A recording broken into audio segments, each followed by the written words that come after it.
Hello dear friends, आइए इस video के अंदर करते हैं class 10th exercise 1.1 question number 5। Statement क्या है? Check whether 6 raise to the power n can end with digit 0 for any natural number n।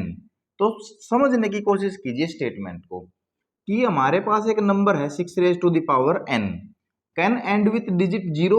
क्या ये नंबर 0 डिजिट के साथ एंड हो सकता है? यानी कि अगर हम इस नंबर को सोल्व करें तो क्या ये नंबर की जो वंस डिजिट है वो 0 आ सकती है? कब?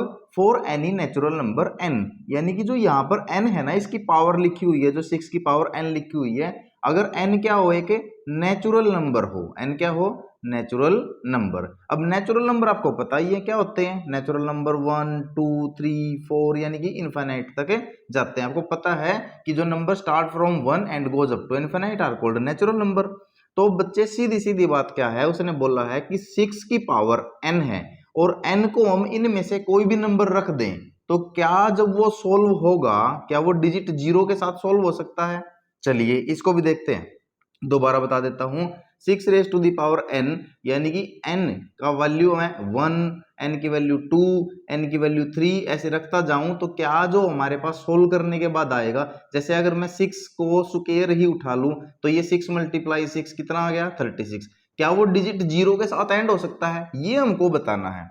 अब डिजिट 0 के साथ एंड होने के ऊपर हमको एक बात कंफर्म हो जाती है, अगर ये नंबर 0 डिजिट के साथ एंड हो गया तो क्या होगा, 5 से डिविजिबल होगा।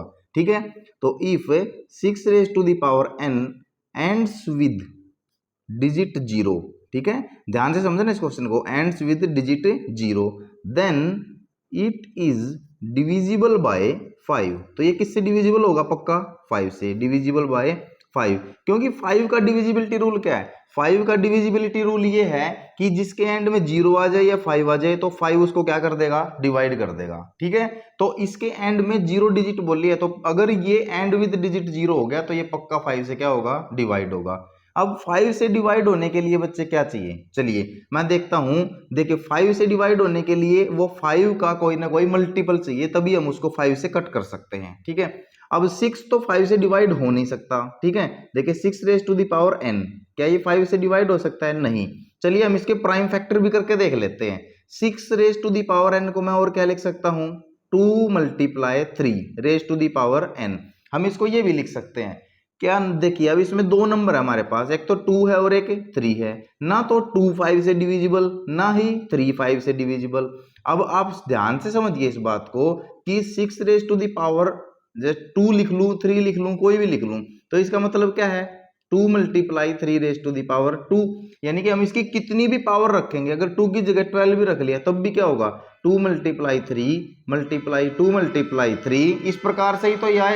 और इसमें कोई भी नंबर ऐसा नहीं है जो किससे डिवाइड हो, 5 से। ठीक है, तो so in the prime factorization, in the prime factorization of 6 raise to the power n, अगर हम 6 raise to the power n का क्या करते हैं, prime factorization, it is not divisible by 5, it is not divisible by 5। ये कोई भी जो इसका प्राइम फैक्टर है वो 5 से डिविजिबल नहीं होता, इवन 6 नहीं होता, उसका कोई फैक्टर नहीं होता। तो हम उसको कितनी ही बार मल्टीप्लाई में लिख ले तो वो it does not and with digit 0, it does not and with digit 0। ठीक है, क्योंकि अगर ये 0 डिजिट के साथ एंड होता है तो ये क्या हो जाएगा, 5 से डिविजिबल हो जाएगा, लेकिन ये 5 से डिवाइड नहीं होता बच्चे, इसीलिए क्या होगा, ये 0 डिजिट के साथ एंड नहीं होता। ठीक है, ये बिल्कुल एक कंसेप्चुअल क्वेश्चन है जो बड़ा ही दिखने में छोटा है लेकिन कंसेप्ट इसका बड़ा है। आशा करता हूं आप बिल्कुल समझ गए होंगे। फिर भी कोई डाउट है तो कमेंट कीजिए,